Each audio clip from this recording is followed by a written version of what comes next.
Kiki, toi, j'espère que tu vas bien et que les personnes autour de toi vont bien.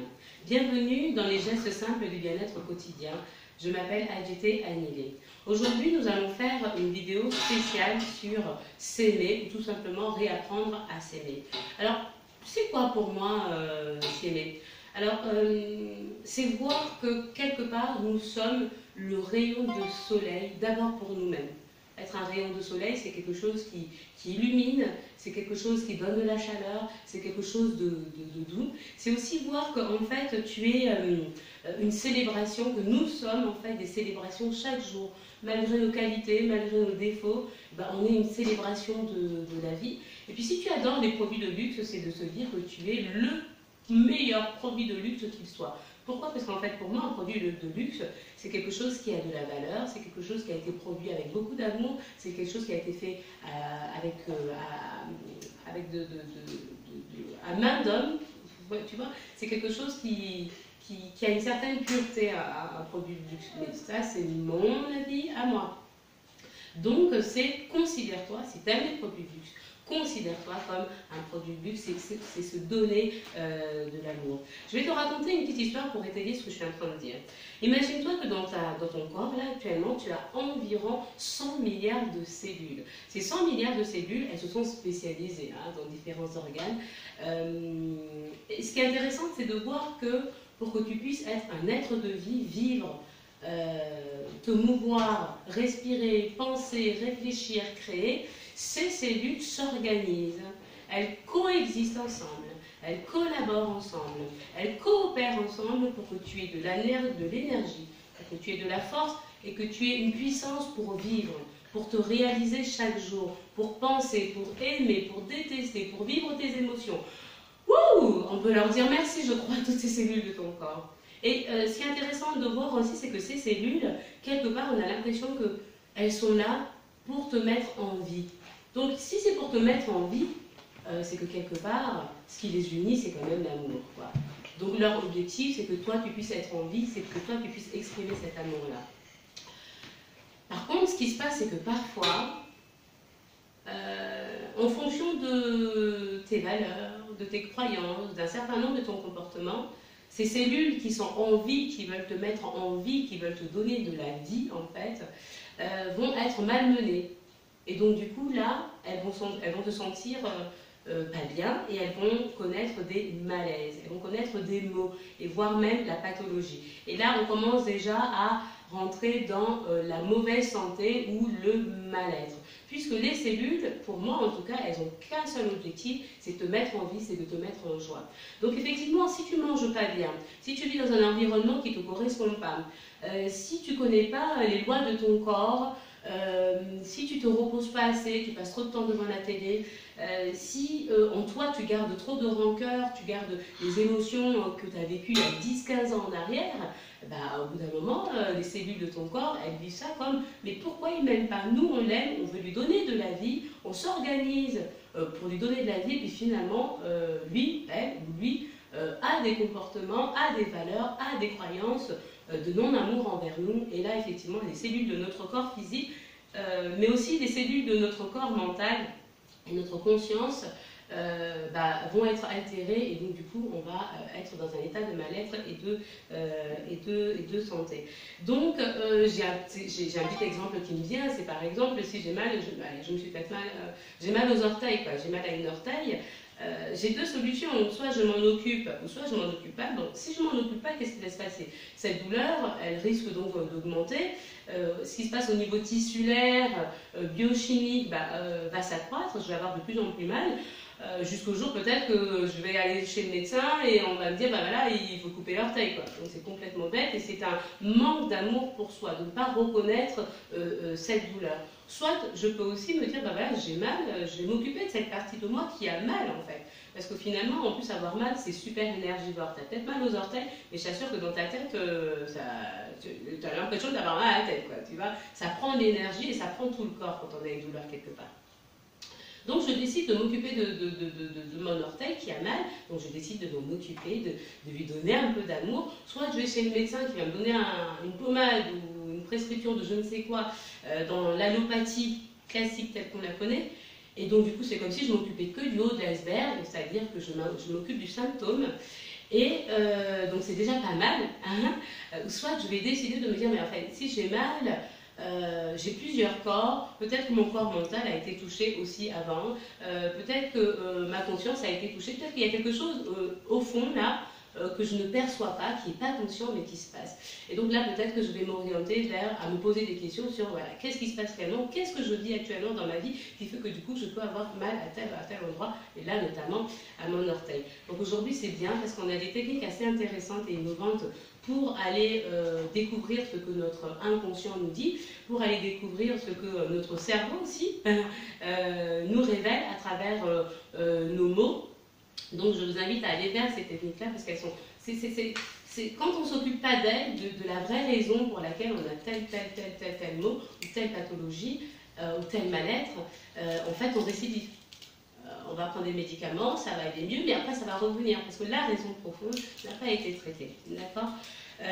Donc s'occuper d'une manière avec beaucoup d'amour de soi, c'est prendre en compte qu'on a tous ces corps, ce corps physique qui va nous révéler des choses, le corps mental, le corps émotionnel, la conscience qui ensemble travaillent ensemble, coexistent et collaborent pour que nous soyons des êtres de vie. Donc on ne peut, en tout cas je pense qu'on doit, par amour pour soi, par amour pour toutes nos cellules, prendre conscience de cette réalité de notre être.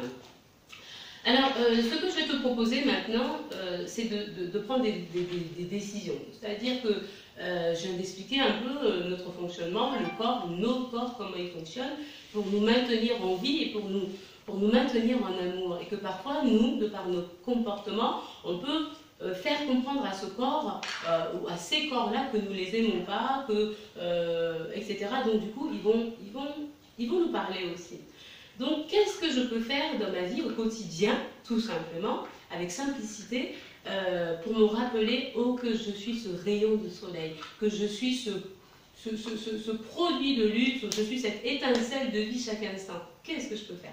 Alors moi, je te propose juste quelque chose de très simple, de décider, ici et maintenant, de transformer tes valeurs, un certain nombre de tes valeurs, de transformer un certain nombre de tes croyances, de transformer un certain nombre de tes habitudes, tout simplement pour faire comprendre à ce corps-là que tu l'aimes, pour te faire comprendre à toi-même que tu es quelqu'un de bien et que tu t'aimes. Parce que c'est le début de la bonne santé, c'est le début même de la richesse, quoi. Hein, de la richesse dans notre cœur, mais aussi de la richesse dans la vie que nous vivons. Alors, je décide maintenant quoi? La première des choses à décider, je pense, c'est de se questionner. Je décide maintenant de me questionner. De me questionner sur quoi? Où est-ce que j'en suis sur ma propre connaissance de moi-même, de mon corps, de mon histoire, d'où je viens, de ma relation aux autres, de ma manière de voir la vie? Où est-ce que j'en suis de ma conscience? Où est-ce que j'en suis de ma connaissance de mes besoins? Dans quel cadre de vie j'aimerais vivre? De mon relationnel, de ma relation à ma famille. Ou le matin, quand je me lève, c'est qu'est-ce que je peux faire dans cette journée pour que je sois une meilleure personne pour moi-même et pour les autres qui m'entourent. Alors toutes ces questions, elles paraissent un peu bénignes, mais je vous assure, se poser des questions, c'est le début de cette grande aventure de s'aimer soi-même ou de réapprendre à s'aimer soi-même. Je dis réapprendre parce que parfois, en fait, dans la vie, on s'est aimé et il nous est arrivé des événements qui ont fait que du coup, on s'est renfermé. Et donc, on ne s'est plus vu dans notre beauté, on ne s'est plus vu dans ce wow qu'on est, et donc du coup, on a appris à se désaimer. Je ne sais pas si ça se dit, mais on a appris à ne plus s'aimer, à se dire, ouais, maintenant je suis grosse, je suis ceci, j'ai des rides, des machins, je ne me trouve pas belle parce que j'ai eu telle action, j'ai réagi comme ça à tel moment, et donc du coup, voilà, on a décidé de ne plus s'aimer pour ça. Oh non, ça va. Tous les jours tu respires, tous les jours tu te lèves, donc c'est un cadeau de se lever. Donc tous les jours, tant que le souffle de vie est en toi, tous les jours tu es en capacité de transformer et tu es en capacité d'être une meilleure personne pour toi-même et de t'aimer. Ça pour moi c'est vraiment un point qui est hyper important. D'accord. Un deuxième point qui est aussi important, c'est je décide maintenant, tout simplement, d'être à l'écoute de moi. Effectivement, hein, si je suis à l'écoute de moi, je vais être à l'écoute des besoins de mon corps, des besoins de mes corps. Je vais être à l'écoute de ce dont j'ai besoin, de mes envies, de mes désirs, au niveau, dans tout ce qu'on a dit, au niveau de l'environnement dans lequel je vis, dans le relationnel, dans une meilleure connaissance du fonctionnement de mon corps, des lois de mon corps. Je vais être à l'écoute de mes repos, de mes besoins de repos, je vais être à l'écoute de mes besoins de voyage, je vais être à l'écoute de mes besoins d'évasion, enfin voilà, être à l'écoute de soi. Et en fait, être à l'écoute de soi, tout à l'heure, je vais vous proposer un petit exercice pour savoir comment être à l'écoute de mes corps. Parce que le corps nous parle énormément. Mais comme souvent on n'est pas à l'écoute, on n'entend pas ce qu'il nous dit. Donc tout à l'heure, on va faire un petit exercice pour apprivoiser ça, pour aller en tout cas toucher du doigt un peu cette notion-là d'être à l'écoute de soi. Un autre point qui me semble aussi important quand on s'aime, ou quand on réapprend à s'aimer, c'est d'être cohérent. Parce que la cohérence, c'est quelque chose qu'on dirait qu'on ne nous a pas appris parfois. C'est-à-dire que l'idée, c'est d'être cohérent entre ce que je fais, ce que je dis et ce que je pense. Parfois, je ne suis pas du tout cohérent entre ce que je fais, ce que je dis ou ce que je pense. Un exemple tout bête. Alors, j'ai une amie, je l'aime beaucoup, mais quand je la vois à chaque fois, elle me déverse tout son malheur. Et donc, en fait, je ne me sens pas très bien du coup quand je suis avec elle. Mais comme je l'aime bien et qu'en même temps je sens qu'elle a besoin d'une certaine écoute, et ben, je vais toujours aller vers elle. En sachant que le résultat va toujours être le même, je vais être pas bien, mon énergie va être vidée, et que du coup moi ça me tire vers le bas, ça me donne pas de la force pour construire. Donc du coup en fait on se retrouve à deux à aller vers le bas au lieu de nous tirer vers le haut. Ok. Donc ça c'est vraiment une attitude et un comportement vraiment pas cohérent. Donc je peux être pas cohérent entre ce que je fais, ce que je dis, ce que je pense, mais ce que je ne fais pas, ce que je ne dis pas, ce que je ne pense pas. Parfois, il vaut mieux du silence que de parler, quoi. Et inversement. Donc, soyons cohérents entre ce que nous faisons, nous disons et nous pensons. C'est un cadeau et c'est une marque d'amour pour nous-mêmes et de respect pour nous-mêmes et pour les autres, évidemment. Un dernier point sur lequel qui était important pour moi, c'est de décider maintenant de savoir dire stop. Parfois, on est là à dire oui à ceci, à dire oui à cela, pour se faire plaisir, pour faire plaisir aux autres. Parfois, ça ne nous fait même pas plaisir, c'est juste pour faire plaisir aux autres. Et après, ça nous fait mal. Parce que ce corps-là, hein, ces corps, nos corps, eh ben, ils les vivent encore comme... Alors attends, si il ou elle dit oui à ça, ça veut dire qu'il ne nous aime pas. Et ouais, quand je suis en accord avec quelqu'un qui me dit oui, t'as rien compris, t'es con, t'es ceci, t'es cela, quand je suis en accord avec ça et que ça me blesse, c'est chaque cellule de mon corps, de mon être qui me dit attends, si tu es en accord avec ça, c'est que tu ne nous reconnais pas. Tu ne nous reconnais pas dans notre splendeur, tu ne nous reconnais pas dans notre beauté, tu ne nous reconnais pas dans tout l'effort qu'on fait pour toi, pour être en bonne santé, pour être en vie. Ok. Donc, dire stop, c'est dire oui au oui à la vie et dire non au non à la vie.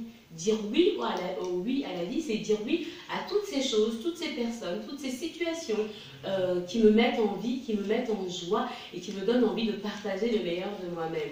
Dire non au non à la vie, c'est dire non à toutes ces situations, toutes ces personnes, tous ces comportements en moi qui me tirent vers le bas et qui me mettent dans la mauvaise santé. C'est à moi de faire un choix entre poser mon regard sur la beauté ou poser mon regard sur la merde. Si je décide de poser mon regard sur la merde, il va falloir que j'accepte que c'est du non à la vie et que ce non à la vie va attirer à moi des personnes qui seront dans le non à la vie et donc du coup je vais vivre des situations, des relations, des choses qui vont m'arriver, qui vont être de l'ordre du non à la vie et qui vont me faire souffrir, qui vont me mettre en souffrance, qui vont mettre mon corps en souffrance et je ne serai pas bien. Dire oui au oui à la vie, c'est dire non au non à la vie, c'est dire stop un peu à ma connerie, parce que parfois, je vous assure, c'est de la connerie le truc, ok? Et c'est dire oui, et dire oui, c'est reconnaître cette beauté, c'est reconnaître cette lumière que je suis. Peu importe, évidemment, j'ai le droit de faire des erreurs, je vais en faire des erreurs. Et puis c'est quoi les erreurs? Les erreurs, c'est qu'à un moment donné, j'ai osé agir. Peut-être que je me suis plantée, mais c'est bien de voir que tu as fait une erreur, parce qu'en voyant que tu as fait une erreur, tu as grandi. Et tu as vu que tu as essayé, tu as vu que tu t'es mis en mouvement. Celui qui fait rire, je t'assure, il ne fait pas d'erreur. Mais je ne sais pas s'il est heureux, tu vois. Hein, alors que toi, tu essayes et tu fais des erreurs. Et se rendre compte que tu as fait l'erreur, c'est grandir. C'est te voir encore beau parce que tu as pu voir que ça ne me convient pas, donc j'ai fait une erreur, donc je fais autre chose. Je transforme, je fais autrement. Mais c'est un cadeau parce que tu es la vie. Ok, c'est important, s'aimer, pour moi c'est un peu tout ça. Il y aura d'autres vidéos deux autres vidéos que je vais proposer sur s'aimer, mais pour moi déjà les principaux points, déjà je viens de les noter. Donc ce que je vais te proposer, c'est que pendant 21 jours, essaye de mettre tous ces points-là que j'ai abordés en marche dans ta vie. Et n'hésite pas à me mettre en commentaire ce qui se passe pour toi dans ta vie parce que c'est super magique. Hein. C'est super magique quand on met ça en pratique au quotidien dans notre vie. En tout cas, on évolue, on se transforme et on devient de plus en plus la personne qu'on souhaite être. Et ça, c'est un cadeau. On prend conscience d'abord qu'on est ce rayon de soleil, ce produit de luxe si tu veux, cette étincelle de vie, d'accord. Et ensuite, on se rend compte que on peut le rayonner, on peut le partager aux autres. Parfois, les autres, certaines personnes vont pas bien l'accueillir parce qu'ils ne sont pas prêts tout simplement. Mais c'est pas grave. Ce qui compte, c'est que toi, tu te vois tel que tu es. D'accord? Je pense que dans cette première vidéo sur ce thème, j'ai tout dit. Donc, je te proposais cet exercice d'être à l'écoute de toi. Donc, tout simplement, je t'invite à t'asseoir, à t'installer en tout cas confortablement, là où tu veux. Sois bien, sois confortable et juste inspire et expire. Lorsque tu inspires, tu fais le gros ventre, comme si tu voulais te transformer en montgolfière, tu vois, le truc hyper gros. Et lorsque tu expires, tu fais le petit ventre. Tu peux inspirer par les narines si tu veux et expirer soit par les narines ou soit par la bouche. Prends ton temps et essaye de faire descendre ton inspire dans le bas du ventre.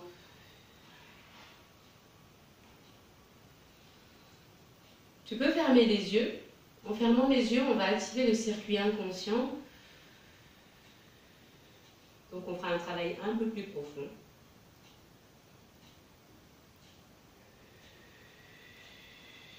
Et tu expires. Quand tu expires, tu fais comme si ton nombril allait toucher ta colonne vertébrale.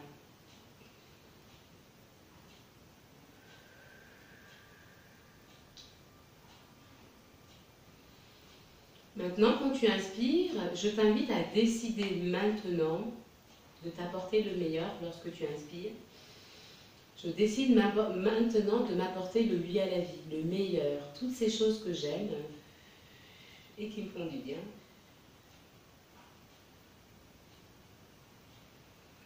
Et lorsque tu expires, tu décides de transformer et de te libérer de toutes ces choses qui te font du mal à l'intérieur de toi.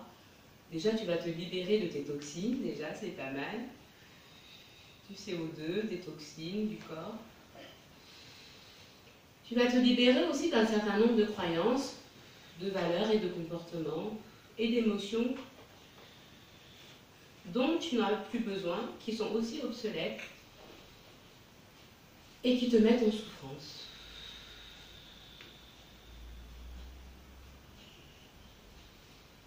J'inspire, je décide de m'apporter le meilleur, le oui à la vie, car je suis un rayon de soleil.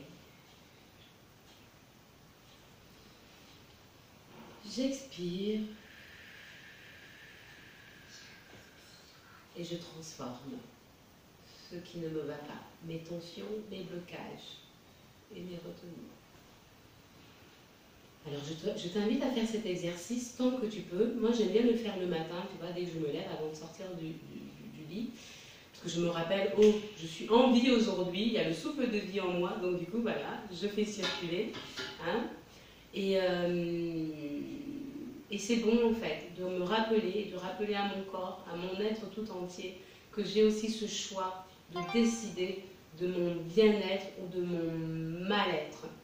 Je décide de ma santé et du processus que je mets en place pour mon bien-être et inversement pour mon mal-être. C'est un choix. Alors voilà, c'est ce que j'avais à partager dans cette vidéo, donc, qui est la première de cette série de réapprendre à s'aimer et de s'aimer. Voilà, je t'invite à faire ces exercices, à me mettre des commentaires là-dessus. Je nous rappelle à nous-mêmes que nous sommes quelqu'un de bien. Je te souhaite de passer une bonne journée et je nous rappelle que nous sommes des potentiels inouïs de vie, des potentiels inouïs de vie à la vie, de joie, de compassion. Ne l'oublie pas. Je t'embrasse très fort et je te dis à très bientôt dans la prochaine vidéo. C'était Agnès.